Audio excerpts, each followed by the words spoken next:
1, 2, 3.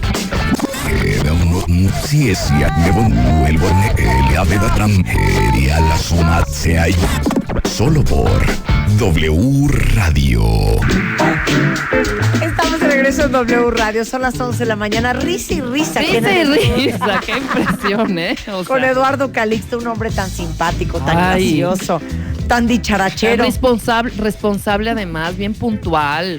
El doctor Eduardo Calixto es médico cirujano, es neurofisiólogo de la UNAM y es jefe de la unidad de investigación neuropsicofisiológica. Ajá. ¿O cómo lo digo, Eduardo? Del Departamento de Neurobiología de la Dirección General de Investigaciones en Neurociencias. Eso pues, a eso me refería, Muy más buenas menos, tardes. más menos. ¿Cómo están? Muy buenos días. Es un honor bien. para mí. O de sea, verdad, estar contento. aquí. Y el doctor Eduardo Calixto tiene un doctorado En neurofisiología y un postdoctorado en fisiología cerebral de la universidad. de Pittsburgh, Pensilvania. Yo Lo que siempre he se les tenido una ofrezca. duda. ¿Cuántos años estudiaste, Calixto? Bueno, 18. las 25, ¿es casado? No. las neurociencias. O sea, desde que empezaste la carrera de medicina. 6 años, son 3 años de la maestría, 3 años del doctorado 9, y 11. 4 años y medio del postdoctorado. 15 y medio. 15. Saliste a los 22 de Exactamente. pero hiciste tus especialidades. Así es, con todo el proceso que Te aventaste conlleva 4 esto. años, a los 22 saliste y cuéntale 15 menos 4, ¿no? 11. 11. 22 más 10, 32 y 1, 34. Hijo, man, Y uno estudiando 33, enferma. Y uno 32, 31, y uno 34. Bueno, 33. 33 O años. sea, nosotros ya estábamos yaguereando, Eduardo Calixto, mientras tú estabas en los Él sí. libros. Sí. Oiga, es que yo he oído mucho de los doctorados, pues, todos sabemos lo de un doctorado. Un postdoctorado. Postdoctorado. ¿Eso qué es? Es estudiar, seguir los estudios después de graduarse como doctor y comúnmente, lo digo con orgullo, pero también con un Así poco con de mucha tristeza, humildad. Ajá. que este país nos pide que nos vayamos al extranjero Sí. para demostrar que realmente tenemos una validez desde el punto de vista académico. O sea, ¿cómo? Y nos contraten Como investigadores. como investigadores. Entonces, hay que salir al extranjero, publicar desde el extranjero Ajá. y después regresar para poder, ya ahora sí. Yo tengo un sobrino que ahorita está armando, de verdad, lo acaban de mandar a Alemania Sí. y está armando una unidad de investigación allá en Alemania, ya sabes, o sea, todo el equipo, Ajá. con 4 chavitos aquí de la UNAM también. Sí, sí. O sea, mi sobrino tiene 23 años, hija, ¿me entiendes? Sí.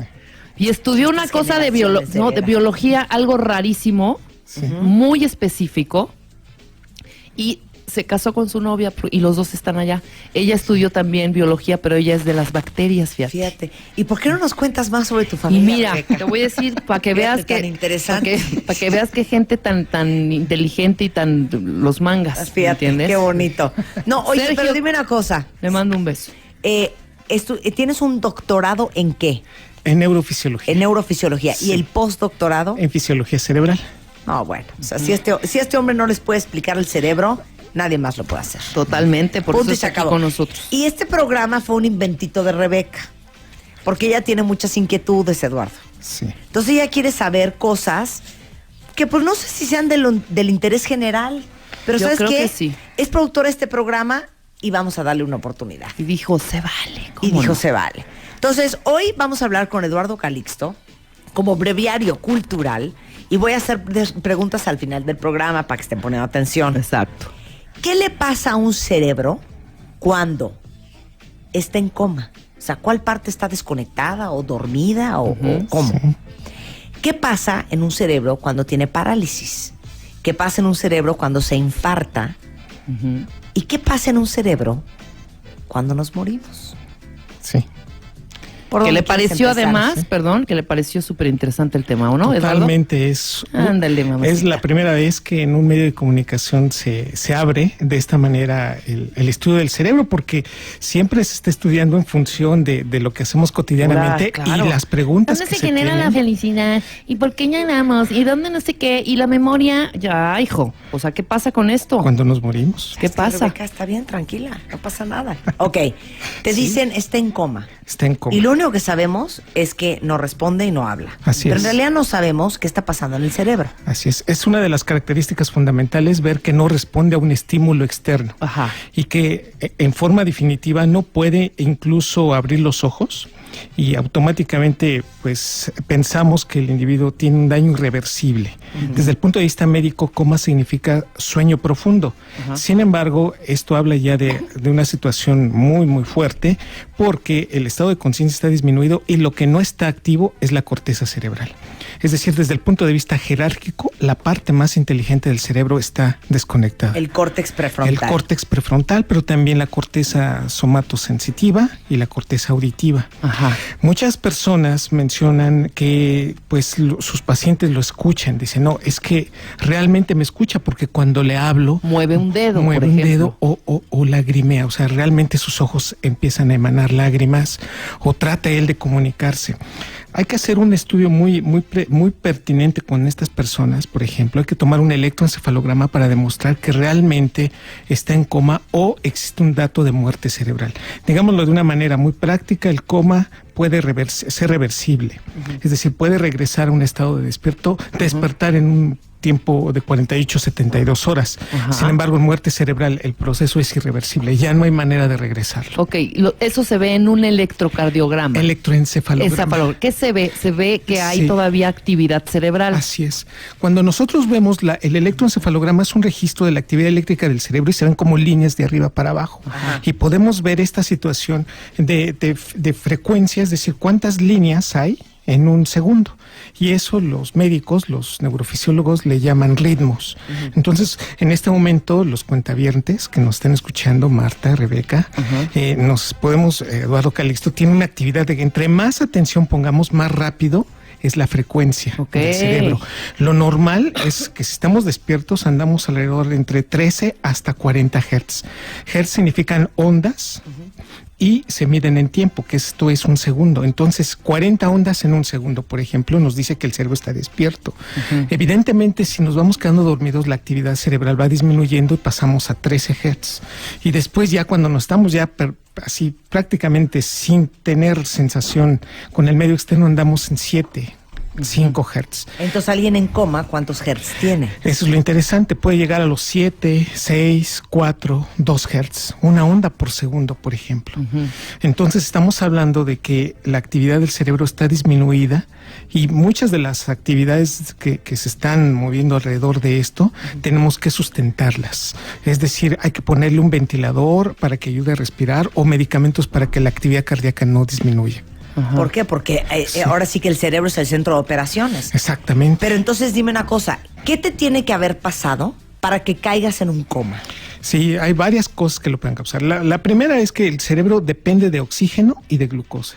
Si esto se suspende, dependiendo de cuál sea la causa, un tumor, un traumatismo, es un golpe muy fuerte, una crisis epiléptica, una enfermedad degenerativa, crónico-degenerativa, como por ejemplo una diabetes mal tratada o mal llevada, alguien que no se cuida o que no haya comido, por ejemplo, o que caiga en una crisis convulsiva. Esto es el desencadenante automático para que el cerebro disminuya su actividad y, por ejemplo, es mucha la demanda y poco el oxígeno que recibe y también la glucosa que recibe. De tal manera que si hay un desequilibrio entre lo que el cerebro quiere consumir y lo que le damos, entonces automáticamente el cerebro se desconecta. Un ejemplo, queridos cuentavientes, un ejemplo, Marta, un ejemplo, Rebe, es, por ejemplo, cuando uno empieza a llorar, ¿te acuerdas aquel programa que hicimos que decíamos que las demandas del cerebro aumentan casi 20-25% cuando lloramos? Entre más lloremos, más consumimos glucosa y nos sentimos cansadísimos después de llorar. Claro, Sí, después de entonces, llorar estás agotada. Sí. Agotadísimo, Te duermes, da sueño, te por duermes, ejemplo, te ajá. da sueño y dices, no, pues sí, esto está tremendo. Si eso lo aunas a que no comes, bueno, el cansancio es todavía más fuerte y entonces Y andas hecho un imbécil. Claro, son porque las... el cerebro no tiene glucosa. Exactamente. Y si además de eso, a lo mejor eres epiléptico y no te tomaste los medicamentos, te da una crisis convulsiva, entonces la probabilidad de llegar a un coma es muchísimo más grande.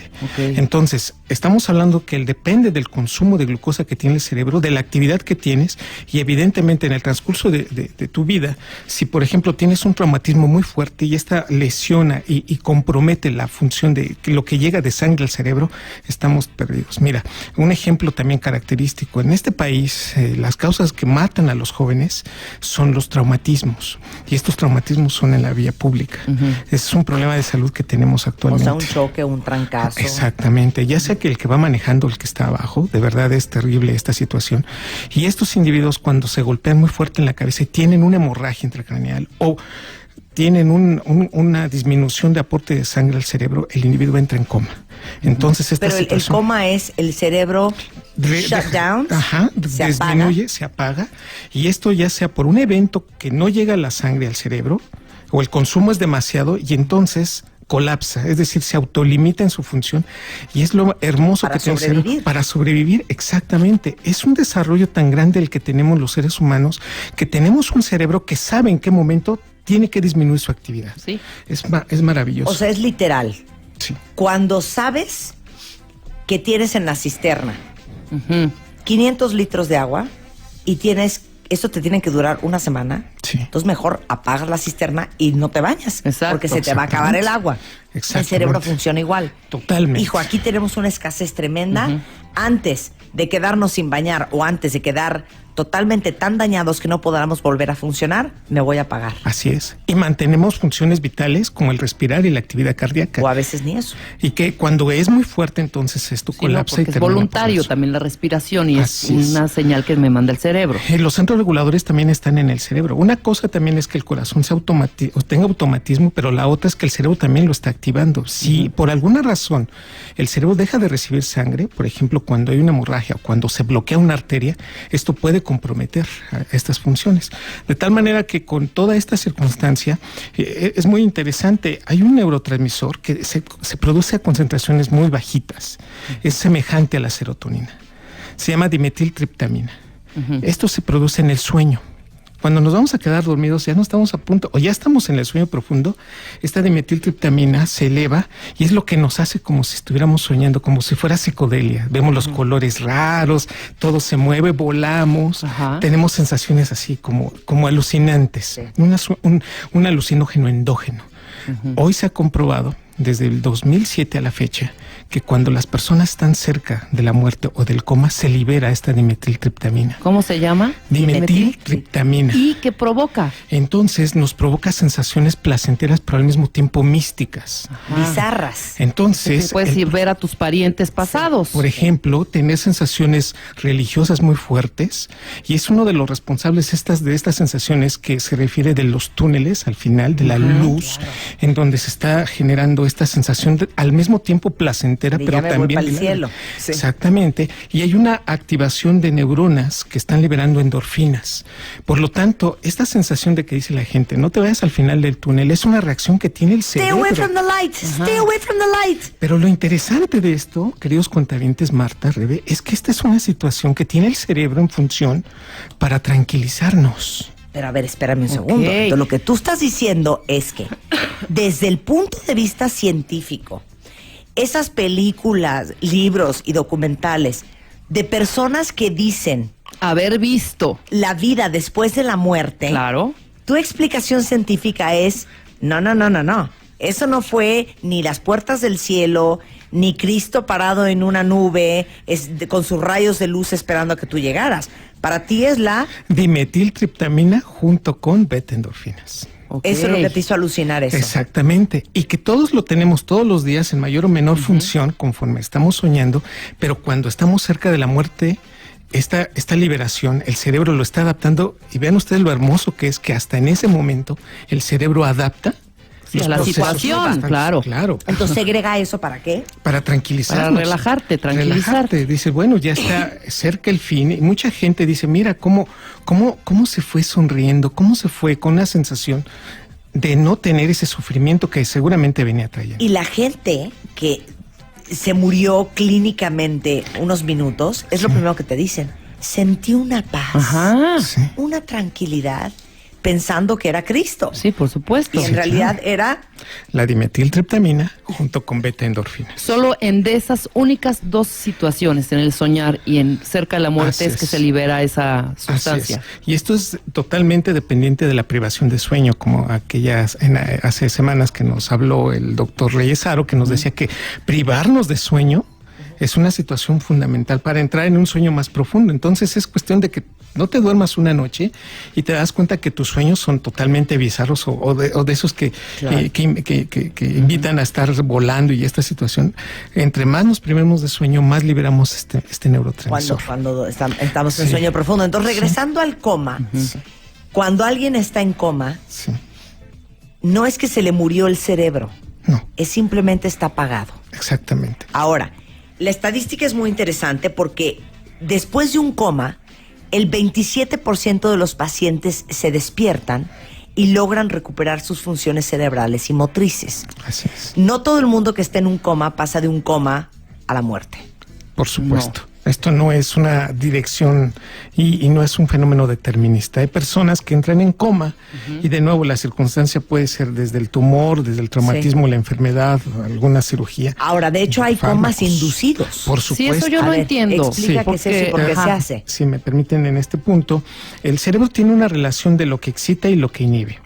Y siempre que lo platico, también me acuerdo mucho, en alguna ocasión lo platicamos, de que decíamos que el cerebro, si realmente usáramos toda la capacidad que tiene el cerebro para funcionar, no, seríamos genios. Te acordarás de esa película que decía que podíamos acordarnos de cómo peleaba Bruce Lee y podía funcionar en claro. Eso, y unas drogas que implementaron. La pastillita mágica. Toda esta situación pues, es netamente farmacológico, y lo que hoy reconocemos es que si nosotros ocupáramos un 7% más de la actividad cerebral común, caeríamos convulsionando. Entonces, todo ¿verdad? esto es en relación, sí, claro, esto es en relación en función de que lo que excita, lo que inhibe, no es el 50% y el 50%, no. Nuestro cerebro está más adaptado para estar inhibido. Estamos hablando que un 60% de nuestro cerebro está inhibido, y solamente con ese 35% de la función, nosotros podemos poner atención, tenemos hambre, queremos llegar a nuestro trabajo, queremos terminar el proyecto, queremos bajarnos del metro, etcétera. Ese 35% es fundamental. Entonces, en términos concretos, la neurotransmisión que inhibe al cerebro es de un neurotransmisor que es un aminoácido y que en términos generales se llama GABA. GABA. El GABA, G-A-B-A. Entonces, el GABA inhibe al cerebro. Entonces, de la corteza cerebral, que es lo que nos hace funcionar, el 60-75% en promedio está inhibido. Por lo tanto, mucha gente en este momento me dirá, ¿de qué diablos me está hablando el doctor Calixto? Porque entonces, pues yo no, ¿cómo podría poner atención si mi cerebro está inhibido? Esa es la magia también que tiene el cerebro. Si nosotros nos ocupáramos en este momento de toda la actividad que está alrededor de nosotros, entiéndase luz, iluminación, sensación de la ropa, si tenemos hambre, si vamos enojados, sería demasiados estímulos que el cerebro no podía jerarquizar, y precisamente la inhibición permite esta jerarquización. Bueno, farmacológicamente, cuando una persona tiene epilepsia, tenemos que incrementar la actividad GABAérgica. Por ejemplo, la epilepsia es la pérdida de ese 5% de inhibición. Entonces tenemos que dar medicamentos para que inhiban. Entonces son agonistas del GABA, o sea, favorecen la actividad inhibitoria. Bueno, hay un fármaco, ¿sí?, que también está involucrado y que es hacia donde va, y respondo concretamente, que son los barbitúricos. La familia de estos fármacos son los barbitúricos. Voy a poner un ejemplo y todos lo conocemos, el caso de Cabañas, cuando se accidentó, cuando le dieron el balazo, tuvieron que inducirle el coma barbitúrico. ¿Qué significa? Le tuvieron que poner fármacos para inhibir totalmente el cerebro, reducir su capacidad de actividad, llevarlo al coma, dormirlo, porque entre menor actividad tenga el cerebro, menor demanda de consumo de metabolitos de glucosa, oxígeno, menos se inflama, y en consecuencia ese individuo va a ser más fácil despertarlo y la lesión va a ser menor. De tal entonces, con toda esta circunstancia, farmacológicamente tenemos que inhibir esa actividad del cerebro y los protegemos. ¿Dónde llevamos a comas barbitúricos? Por ejemplo, pacientes que tienen convulsiones, 3 convulsiones en una hora, se llama estatus epiléptico. Cada crisis convulsiva predispone a una siguiente y a otra siguiente, entonces hay que disminuirlo y hay que decirle al cerebro que mantenga la calma. Tranquilo. Ahorita de no. tal, con los barbitúricos hacemos esto. Y es muy semejante a lo que lleva a la anestesia. Obviamente, cuando se hacen los comas barbitúricos hay que poner asistencia ventilatoria. Por ejemplo, hay que ponerles un ventilador de aquellos que permiten la respiración y hay que monitorear la actividad cardiovascular para que la presión arterial se mantenga. Es decir, que nosotros logramos hacer con esta inducción una protección para el cerebro. Por eso este coma barbitúrico siempre se hace con asistencia médica. Ahora, siguiendo con el tema del coma, Sí. ustedes han escuchado que cuando alguien tiene hipotermia, o sea, que los niveles de temperatura del cuerpo bajan a niveles muy peligrosos, Sí. también puedes caer en un coma Por supuesto. y tu cuerpo literalmente se apaga. Sí. Explica la hipotermia. La hipotermia, cuando estamos disminuyendo la temperatura, nuestra temperatura corporal oscila entre los 36 grados y los 37.5. Ajá. Por abajo de los 36 ya estamos en hipotermia, por arriba de los 37.5 ya estamos en hipertermia. Ay, yo a veces tengo 35. Bueno, Sí, ahí habría ese que es el hablar problema. que ya hay una disminución. 36 o a veces 35. Sí, eso es, sí. De tal forma que cuando nosotros disminuimos la actividad metabólica, sí, con la temperatura, el organismo empieza a disminuir. Ustedes me darán la razón en este sentido. Cuando nosotros compramos algo, lo metemos al refrigerador, porque disminuimos el metabolismo de lo que está sucediendo alrededor de ese alimento. Sí. Entonces, cuando nosotros ponemos a esa temperatura, por ejemplo, por abajo 35, 34, ya estamos disminuyendo mucho la actividad metabólica, enzimas, vías metabólicas, la célula se va disminuyendo y el consumo de oxígeno cambia en el cerebro y por lo tanto caemos en coma. Esto es bueno desde el punto de vista de que esa persona, en España ya lo habían visto, se ponen soluciones frías cuando hay un accidente y se llevan al hospital. Cuando se recuperan, estas personas tienen mayor probabilidad de vencer, ¿no? De vivir después de un traumatismo, de un choque, una quemadura, cuando se mantienen en hipotermia. Ok. Bueno, regresando del corte vamos a hablar del famoso, es que es un vegetal. ¿Lo desconectamos o no lo desconectamos? El estado vegetativo y cómo está el cerebro en una persona que se considera que esté así. Al volver con Eduardo Calixto, neurofisiólogo en W Radio.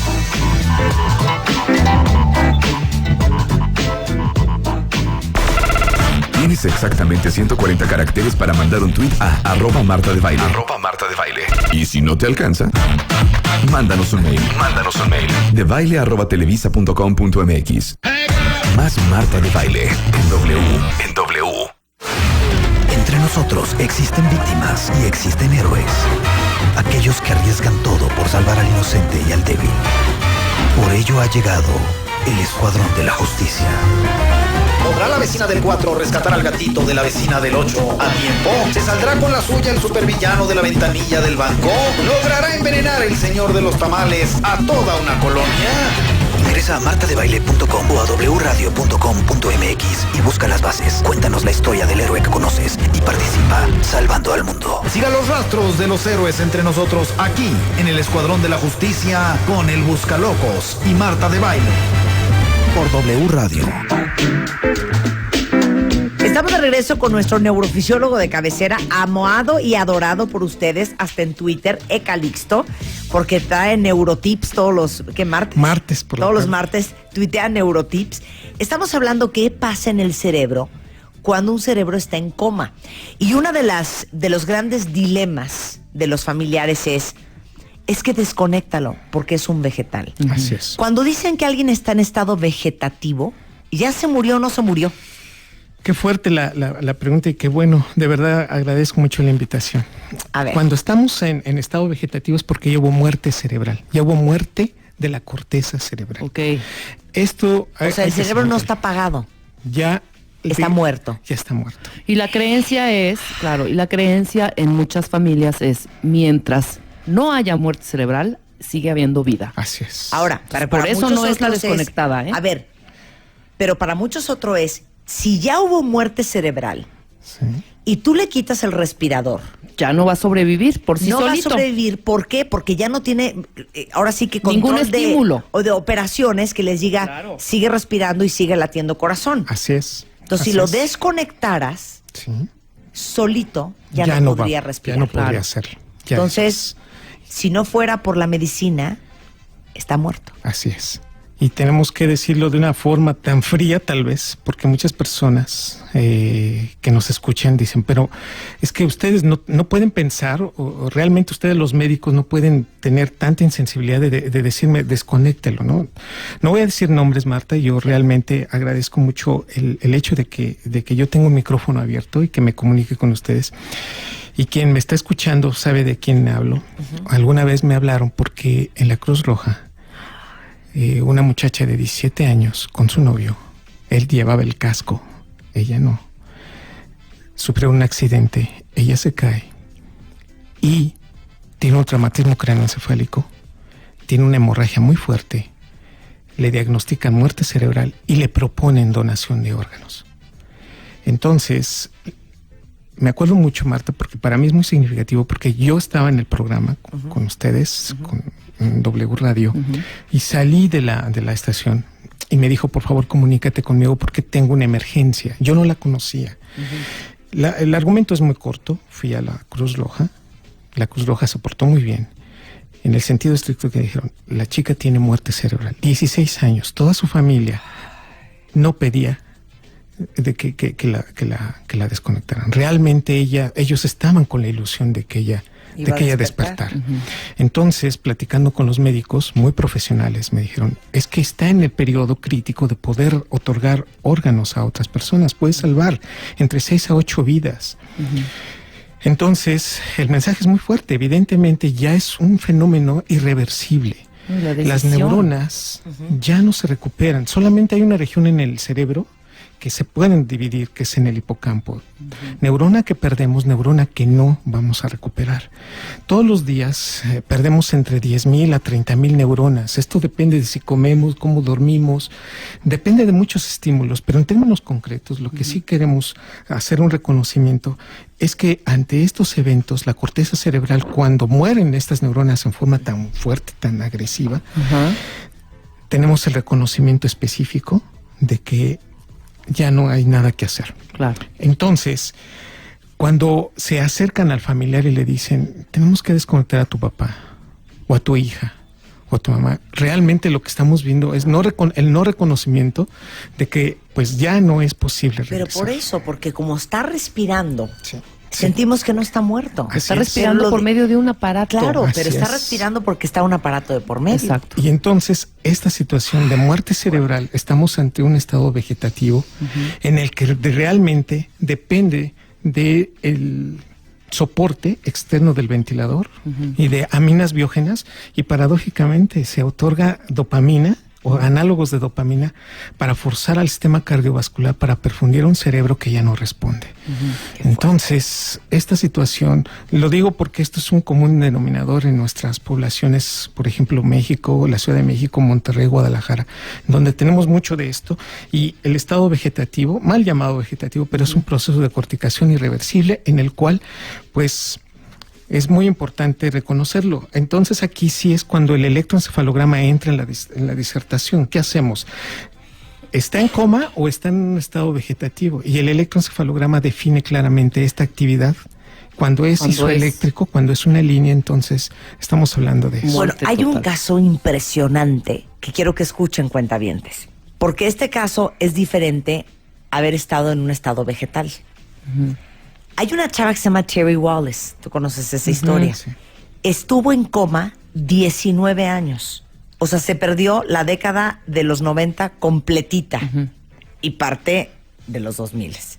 Ella tuvo un accidente en 1984 y recobró la conciencia el 11 de junio del 2003.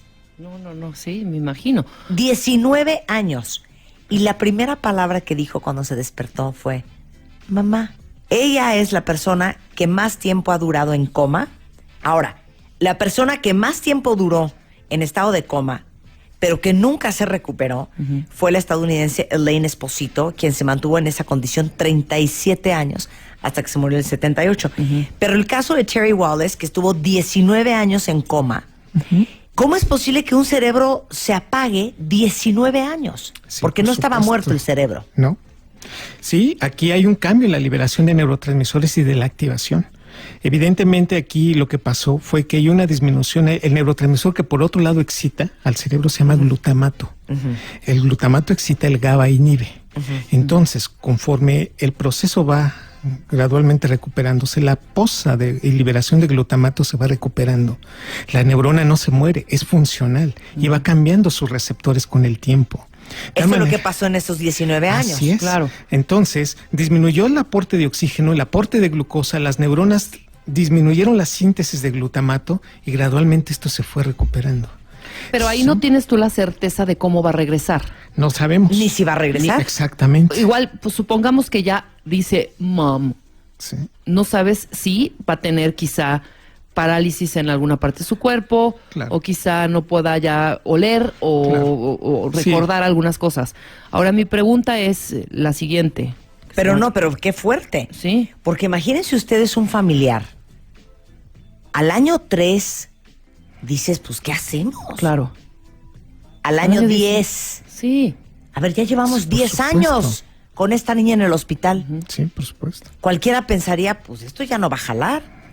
Y que 9 años después, o sea, 19 años después del accidente, tu hija se despierta y te diga, mamá. Ahora imagínate que el papá hubiera dicho al año 2 y estuviera deseando con desconectarla.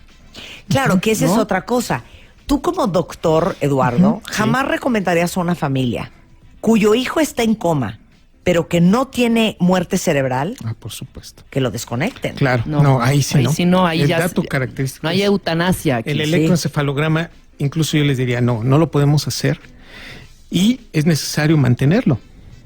Ahora- Sin embargo, por el otro lado, si nos dice el electroencefalograma, Ya no hay. ya tiene muerte neuronal, nos podemos pasar 19 años y 10 más Claro. manteniendo un cuerpo a expensas del ventilador. Claro. Ahora dime algo. Así como ustedes los doctores expertos pueden apagar ese cerebro y viendo que todavía no hay muerte cerebral, ¿pueden ahora sí inducir al regreso con algunas sustancias Sí, o algo? por ejemplo, si hay excitadores de la corteza cerebral, ese es un hecho. Cuando ya, por Ya ejemplo, vamos a despertarlo. Vamos a despertarlo. Pero espérame, en estos podemos 19 años, ¿qué pasó? ¿Por qué, Ah, claro, por qué se podemos- tardaron tanto? No, bueno, podríamos hacer, se hacen las pruebas, o sea, gradualmente se da un medicamento que excita al cerebro, pero que si te pasas también un poco, Rebe, puedes generar convulsión. Ok. Entonces no nada Pues ya más. valió es- gorro, exacto. Entonces, ante una circunstancia así, es gradualmente mantenerlo, otorgarle glucosa, otorgarle las condiciones de oxígeno naturales y al cerebro dejarlo que gradualmente él despierte. Sin embargo, si nosotros podemos darle pulsos de activación para que él farmacológicamente ese cerebro se recupere, sería sensacional. Evidentemente, siempre que esta circunstancia se mantenga así, el cerebro gradualmente hay que dejarlo que despierte. Ese es un hecho. Ahora, también hablamos, estos fenómenos de adaptación que tiene el cerebro se llama plasticidad neuronal. Es la adaptación que tiene el cerebro. Estos fenómenos de plasticidad cerebral son mejores en jóvenes, en adolescentes, por ejemplo. Son excelentes en niños. Entonces, nos damos cuenta que los niños parecen de goma en este sentido, digo, no peyorativo, de que se recuperan rapidísimo, tienen golpes tremendos. Y en cambio, en el cerebro ya de adulto, después de los 35 años, parece que algo le pasa al cerebro y es más vulnerable a los daños neuronales. ¿Cuál es el momento en donde nuestro cerebro está en su máxima expresión? El mejor cerebro que tenemos es entre los 20 y los 30 años. O sea, ya valimos. hija. Sí. Todos los que estamos en esta O sea, ¿por mesa, qué? claro. Porque hay una gran liberación de neurotransmisor, porque realmente el cerebro se recupera más rápido, porque los receptores están muy activos, se producen muchísimo, y porque este proceso es, todos los días estamos prácticamente generando nuevos neurotransmisores. Después de los 30 años, la tasa de producción de todos, háblame de dopamina, de GABA, de glutamato, de serotonina, va disminuyendo. Que habían de Es- inventar un chocho con esas cosas, la ¿eh? teoría neuroquímica del envejecimiento es esta, el cambio en la síntesis de neurotransmisores y el cerebro se empieza a adaptar. Entonces nos damos cuenta, después de los 30 años ya somos más selectivos para ser felices. En los 20 años cualquier cosa nos pone contentos. Después de los Sí, 30, cierto. 35 ya estamos así Ay, o como... cualquier cosa se nos graba, ya no se me pega. Claro, ese es el otro De hecho, tienes que entrar porque lo vas a adorar. Yo ya se los recomendé a ustedes, cuentavientes. Hay un sitio que aparte lo anuncian todo el santo día en la televisión en Estados Unidos que se llama lumosity.com. Lo vas a amar, Eduardo. Muy bien. Entonces, este sitio es un sitio para adultos. Digo, pueden jugar sus hijos un poco más grandecillos, de 10, 12 años, pero es un sitio para hacer gimnasia cerebral. Entonces, en este sitio, la forma en que está programado es que te miden tu BPI, que es el Brain Performance Index, y es la plasticidad que tiene tu cerebro. ¿Sí? Entonces, mediante juegos, y yo, bueno, diario estoy con el Lumosity, tú vas jugando cosas que tienen que ver con la velocidad a la que trabaja tu cerebro, la memoria, la flexibilidad que tiene, la habilidad para adaptarse de una cosa a otra. ¿Sí? Y son como 4 o 5 rubros, y cada rubro tiene diferentes juegos. Entonces, tú todos los días entras a Lumosity y haces tu entrenamiento. Entonces, ese día te toca hacer entrenamiento de velocidad, memoria y a lo mejor flexibilidad. Y otro día es a lo mejor nada más de velocidad y lo que sea. Entonces, te va midiendo. Y tú te vas dando cuenta porque tienes gráficas y todo y te van enseñando cómo empezaste y cómo estás hoy. Sí. Y lo más interesante de todo es que en Lumosity tu BPI lo puedes comparar de cómo ranqueas tú con otra gente de tu edad. Por ejemplo, no es por presumir, pero en mi rango, que es personas de 45 a 50 años, yo estoy en el percentil del 99.1%. O sea, solamente el 1% de la población de mi edad es más inteligente que yo. Entonces, ustedes pueden ir midiendo cómo están. Claro. Y es un sitio increíble que de veras van a poner a trabajar a su cerebro. Yo empecé creo que en 83%. Y ahorita ya voy en 99. Excelente. Entonces, vale mucho la pena que entren en lumosity.com, que precisamente hablando tú de plasticidad y de conexiones neuronales, bueno, pues ese es un buen entrenamiento para la maceta. Pues imagínate, Marta, cuentavientes, que si no hacemos esto, y si además les estoy diciendo que todos los días entre 10,000 a 30,000 neuronas perdemos. Sí, claro. Y que después de los 30 años empezamos a liberar menos neurotransmisores, y si no hacemos un ejercicio intelectual, como cualquier músculo o parte de nuestro cuerpo, el cerebro sí resiente eso. Claro. Ahora, hablando de neuronas, sí, yo quiero que le expliques a todos una cosa. Sí. ¿Cuántas neuronas pierdes en una borrachera? Bueno, esto depende de qué alcohol tengas, ¿no? Por ejemplo, sí, por ejemplo, el alcohol claro, estamos hablando de más o menos de 20,000 neuronas promedio por borrachera. Por borrachera. Es decir, le aumentamos de esos 10,000 que tenemos condenados hoy, los 10,000 con el alcohol. Entonces, estamos aumentando el 100% de muerte neuronal. ¿Pero a qué te refieres con alcohol claro? O sea, por ejemplo, vodkas, ron, tequilas. Claro. Por ejemplo, un vino. Ya ahí es diferente. Ahora, déjame te cuento. Vino, ginebra, brandy. ¿Por qué? Porque si nosotros tomamos vino sin emborracharnos, tomamos flavonoides. Y esos capturan radicales libres. Y solamente una copa de vino es suficiente para capturar radicales libres y ahorrarnos unas 3,000 a 4,000 neuronas. Entonces, no es lo mismo emborracharnos con vino, que es más agresivo porque tiene más alcohol, que si nos tomamos nada más una copita de vino que nos protege. Es como si fuera una protección, pero después se comporta como un demonio, ¿no? Claro. Entonces, una copita, pero sin emborracharnos, para proteger al cerebro. Pero espérate un segundo, explícales qué pasa si pierdes neuronas. Bueno, depende de dónde, ese es un hecho. Donde perdemos neuronas específicamente es en el hipocampo y en la corteza cerebral. Y estamos hablando de la prefrontal, y estamos hablando de la sensoriomotora, y estamos hablando de la estructura que memoriza. Entonces, estamos conscientes de que el evento de estar tomando alcohol puede generar muerte neuronal, y los primeros datos es pérdida de la memoria a corto plazo. Entonces no nos acordamos qué hicimos ayer, pero sí nos acordamos en dónde nacimos y a dónde fuimos a la primaria. Esos son los primeros datos. Entonces se va la estructuración de las memorias a corto plazo. Pero por otro lado también empieza la lesión, por ejemplo, en el sistema gustativo. Entonces empezamos a perder neuronas a nivel de la lengua, y entonces empezamos a perder la sensibilidad a los sabores. Entonces el alcohólico crónico tiene una disminución en la percepción a los dulces, por ejemplo. Entonces ya no le sabe nada dulce, y ya no memoriza. Entonces el cerebro se está adaptando a estos eventos, pero es un hecho. Ok, ¿qué más te hace perder neuronas? ¿Fumar hace perder? Claro, por supuesto. ¿Cuántas? Por cigarro. Bueno, ya por Depende, cajetilla. depende, ¿no? Esto es de cuánto tiempo tiene, qué edad se lleva. Hay que recordar que el oxígeno que nosotros estamos ventilando, estamos respirando, en el ambiente está al 21%. Cuando nosotros empezamos a fumar, nos metemos monóxido de carbono, que va separando al oxígeno de la hemoglobina. Voy a poner un ejemplo, a lo mejor un poco trivial, pero a ver, así funciona, ¿eh?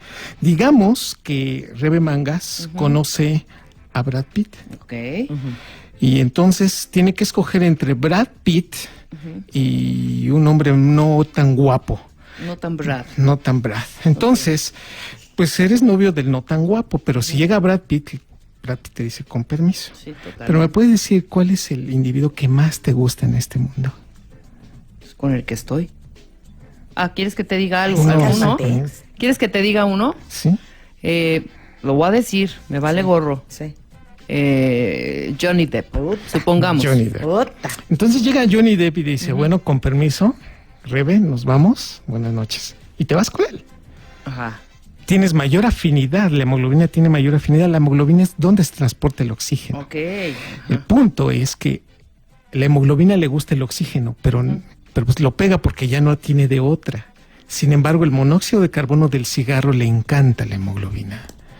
Y entonces la hemoglobina se queda pegada con el monóxido de carbono y el oxígeno no entra. Y entonces esto con el tiempo va generando que produzcan más glóbulos rojos las personas que fuman y por eso los niveles de hemoglobina crecen para tratar de compensar y por eso caminar un poco y se siente uno cansado y dice es que me falta condición. No, lo que pasa es que tienes mucha hemoglobina. Okay. Entonces estás tratando de compensar esa pérdida de hemoglobina porque estamos fumando. Y que en realidad es que está pegado el monóxido de carbono, concretando. Qué bonito Qué ejemplo. explicación tan Que Rebeca se quedó perfecta. prensada con Johnny Depp. Con Johnny Depp. Más que Idiota. nada. Ahora, va una cosa. Uno nace con cierta cantidad de neuronas Sí. y ya con esta te vas a quedar el resto de tu vida. ¿No Sí. hay cómo fabricar más? Solamente el hipocampo y algunas regiones de la corteza cerebral en los primeros años sí se reproducen y después ya disminuyen. Pero es muy interesante, Marta, cuando nacemos se nos van a ir casi el 20% de las neuronas que teníamos en el útero de la madre. A ver, ¿cuántas tenemos en el útero? Ahí estamos hablando de trillones de neuronas. Ok. Cuando nacemos se tienen que morir muchas. ¿Para qué? Donde van muriendo esas neuronas se van haciendo proyecciones de caminos neuronales para que sean cerebros maduros. Si no perdemos eso, entonces tenemos inmadurez cerebral y podemos tener epilepsia, por ejemplo, ya de adultos. Entonces, es necesario perder neuronas, así como es necesario. Para que se vayan abriendo las avenidas para que conecten. Sí, exactamente. De tal entonces que así como necesitamos para poder aprender cosas a olvidar, para poder tener hambre necesitamos, bueno, pues, digámoslo de esta manera, para comer necesitamos tener hambre. Tenemos ese fenómeno del pro y el contra, o el uno con respecto al otro. Sí tenemos que tener muerte neuronal cuando nacemos para el desarrollo del cerebro. Ok.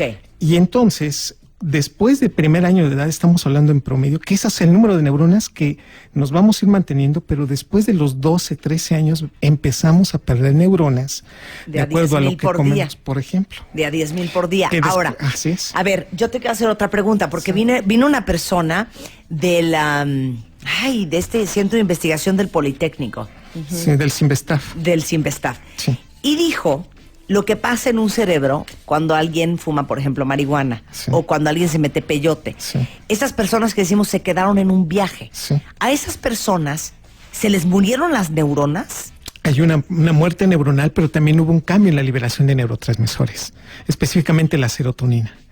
Cuando una persona se queda en el viaje, que dice, no, bueno, pues es que se queda viendo que los colores cambian, la sensibilidad, la sensopercepción.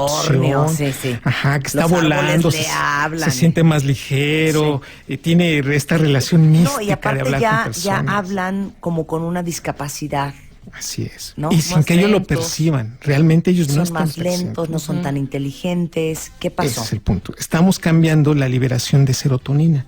La serotonina es un neurotransmisor responsable de los estados afectivos, por ejemplo. Si disminuye la serotonina nos deprimimos. Sin embargo, si hay cambios en la activación de algunos receptores de serotonina, sí se tienen cambios en la percepción del mundo. Por eso Y eso se arruinan metiéndote drogas. Exactamente, el peyote, el LSD, Es lo que caracteriza esto. Entonces los colores se ven como si fueran fosforescentes y la hacen su Ya se percepción. te descompuso esa parte del cerebro. Exactamente, y entonces se empieza a cambiar gradualmente la percepción de esos, digamos, de esa realidad que tenemos, empiezan ellos a cambiar. Entonces, nuevamente, cuando dices alguien se quedó en un viaje, en realidad lo que le pasó en el cerebro es Cambios en la neurotransmisión que depende de serotonina. Serotonina, que si el nombre químico de la serotonina es 5-hidroxitriptamina, que se parece a la dimetiltriptamina que habíamos mencionado hace unos momentos antes del corte, La de en la el muerte. sentido del de la muerte y al de los sueños. El de los sueños, Por lo tanto, claro. se parecen mucho. Ok, ahí te va otra pregunta. Sí, Marta. Cuando alguien es muy inteligente y es una persona muy rápida, ya ves que hay gente que te agarra las cosas en el aire y que procesa la información muy rápido. ¿Sí? ¿Te escucho? Sí, como tú, Marta. Yo soy muy rápida. Bueno, ¿qué hago? Ingeniero, ¿qué hago? Yo soy muy rápida. Bueno. Es que Sí. que aquí nuestras conexiones... tiene mayor número de conexiones neuronales, Marta. Ese es un hecho. Las neuronas son como unos árboles y entre más ramas tienen, eso se llama dendritas, entre más ramas tiene, pues tiene a su vez Más mayor opciones para cantidad conectar. de conexiones con otras neuronas. Y esas conexiones dependen mucho del estímulo cotidiano que tengas.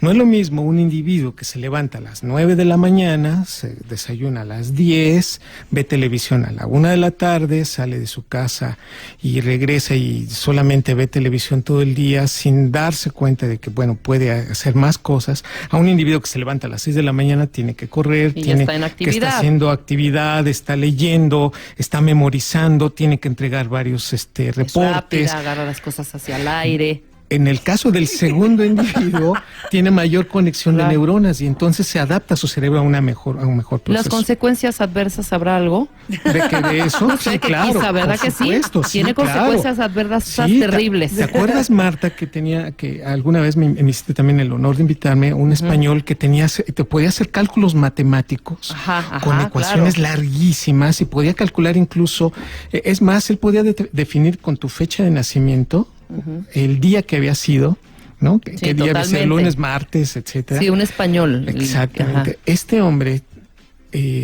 no sé si lo pueda ventilar. Sí, sí, lo decimos acá o no lo decimos. ya, nadie nos oye. Sí, tras bambalinas le pregunté, oye, pues es que eres sumamente inteligente y coincidimos en muchas cosas, pero hubo un elemento y esto con respecto al efecto secundario es, tiene una gran capacidad de darse cuenta de las cosas, pero también de deprimirse. Ok. Este es el pago de que Claro. tiene tu cerebro. Sí, por Es que ser rápido y Darse agarrar las cosas cuenta al de las aire cosas. y todo Dices, eso. claro, pues ya me di cuenta que me están viendo la cara, ya me di cuenta que el balance no es el que yo esperaba, ya me doy cuenta que... La pues, gente no era la inteligente persona, sufre pero, mucho, ¿eh? Totalmente. Se dice Entre sufrimos. más sabes, más sube. Sufrimos claro. mucho. No, porque luego vas a decir que soy una sangrona. No, yo estoy Pero diciendo tienes de la mí. capacidad de Ignorance is darte bliss. cuenta. Ignorance is bliss.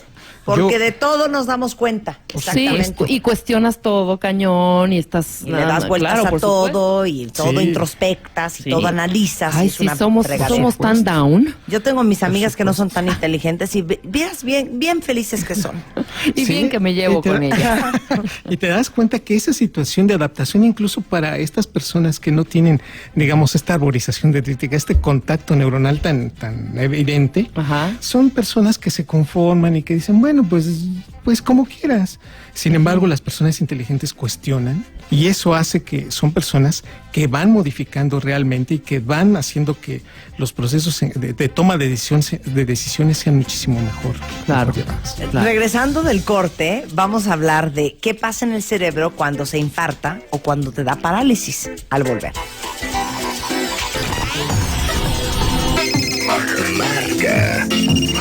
Marca.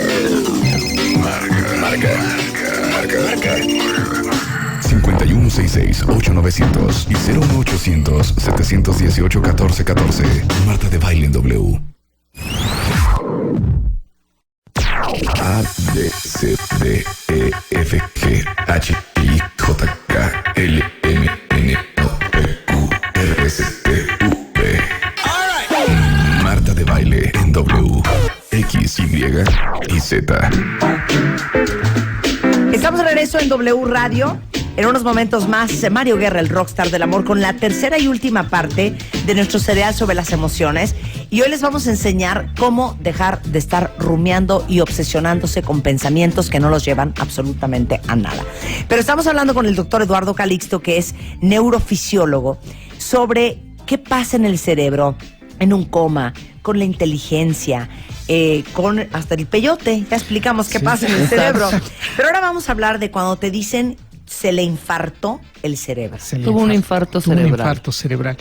El infarto no solamente puede suceder en el cerebro, puede suceder en cualquier parte, y lo que identifica específicamente el infarto es que hay una disminución de aporte de sangre en un área determinada y por lo tanto mueren esas neuronas, muere esa zona. No es el derrame, o sea, es que yo tengo esa confusión. Cuando se le dio un derrame cerebral, yo inmediatamente pienso en un infarto cerebral. ¿Es eso? Sí.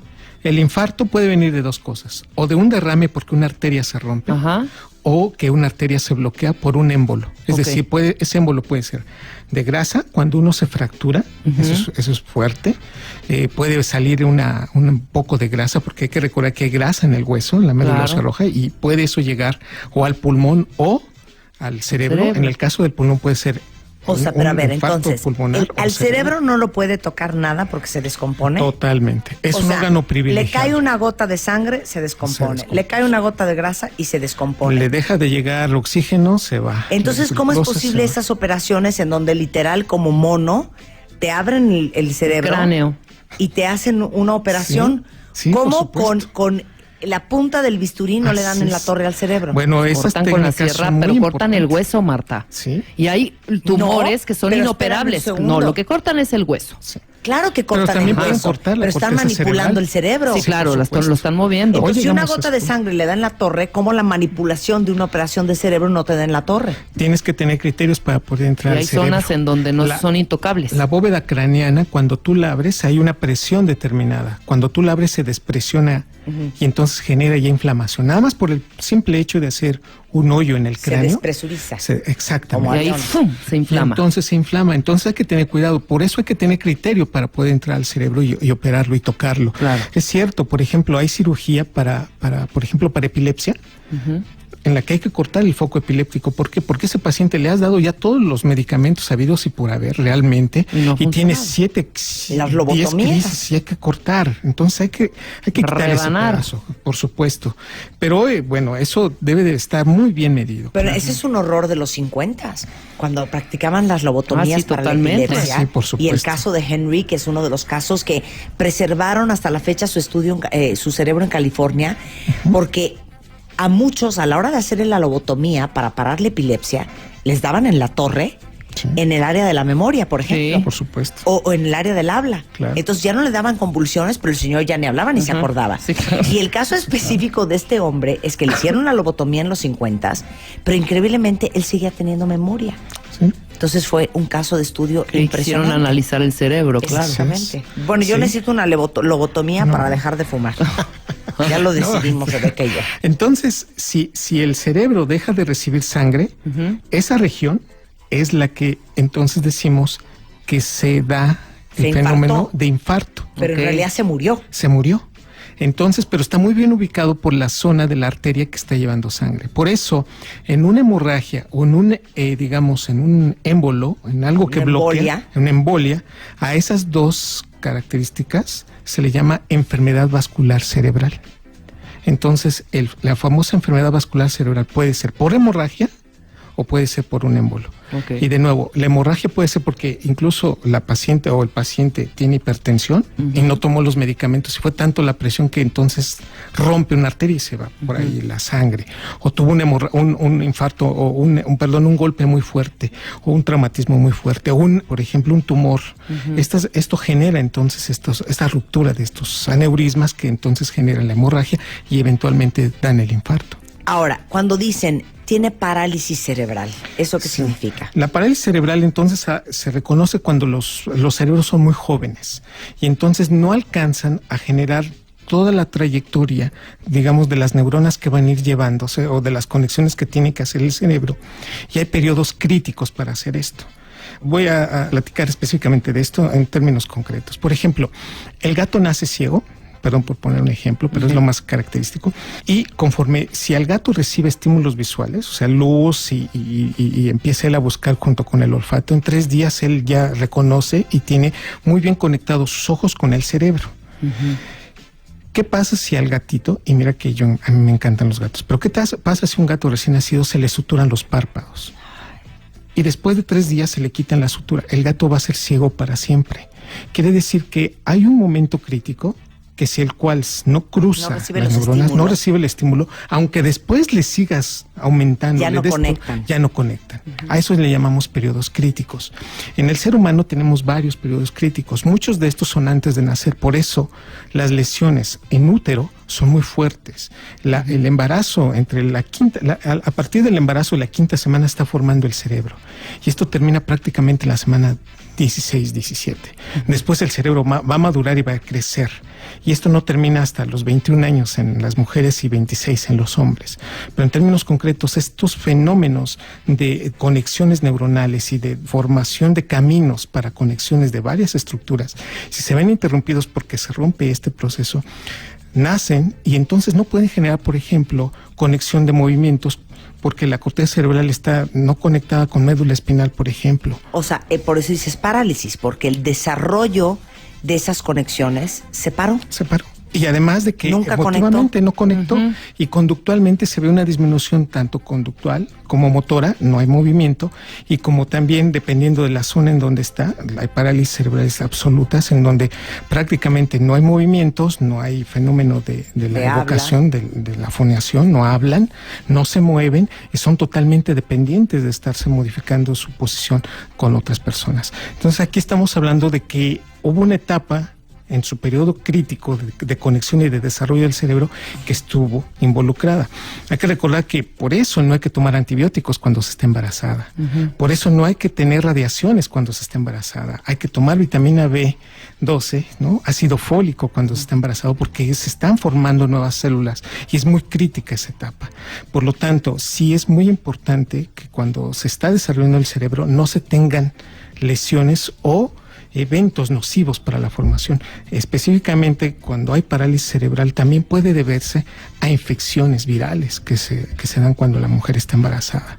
O peor aún, cuando ya el bebé nace y está bien, puede ser que una bacteria se meta, es una de las causas también de parálisis cerebral y de lesiones a nivel del cerebro, una bacteria que está en la faringe incluso, está en los quirófanos, fuera de ellos, en los hospitales específicamente, lo tenemos como flora normal, que es el estreptococo y el estafilococo pueden generar meningitis. Y entonces las meningitis son fuertes candidatos para generar estos cambios. Entonces el bebé nace bien y todo va muy bien, pero se infecta y le da una meningitis y causa esto. Y la meningitis es la inflamación del tejido que protege al cerebro, las meninges. Qué interesante, ¿no? O sea, somos nada más nosotras las fascinadas con el cerebro humano abierta, y Eduardo Calixto, mucha gente que nos está escuchando. Pero yo veo que muchos de ustedes en Twitter están verdaderamente babeando por todo lo que uno aprende con el doctor.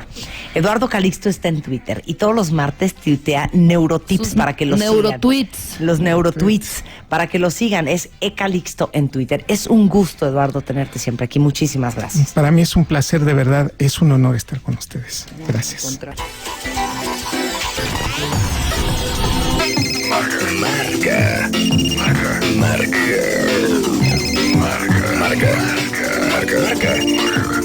5166-8900 y 01800-718-1414. Marta de Baile en W.